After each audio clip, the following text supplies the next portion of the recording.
ડભોઈ શહેર અને તાલુકામાં શાકભાજી અને કઠોળ મોંઘા થયા બાદ ખાંડનો ભાવ પણ આસમાને પહોંચી ગયો। જે ખાંડ ₹40 મળતી હતી તે હવે 70 થી 75 રૂપિયા થઈ ગયા।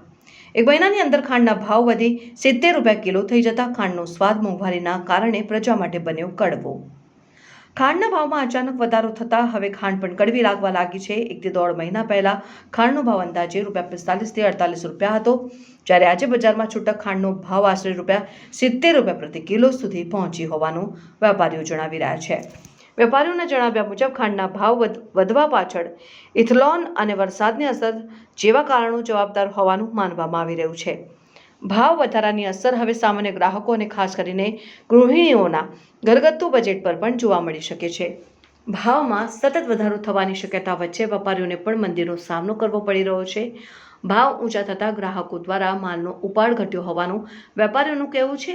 ખાંડના ભાવ વધારાની સીધી અસર ડેરી ફાર્મ, મીઠાઈની દુકાનો અને ચાની લારીઓ સહિતના વ્યવસાય પર પડી શકે છે। આગામી દિવસોમાં તહેવારો ચાલી રહ્યા છે। મીઠાઈ અને ચા સહિતની વસ્તુઓના ભાવમાં પણ વધારો થવાની શક્યતા પણ લોકોએ વ્યક્ત કરવામાં આવી રહી છે ને ત્યારે સરકાર મોટાભાગની ખાદ્ય ચીજોમાં દિવસે ને દિવસે ભાવ વધારો થતાં મોંઘવારી પર અંકુશ મૂકવા લોક સમુદાયની માંગ ઉઠવા પામી છે।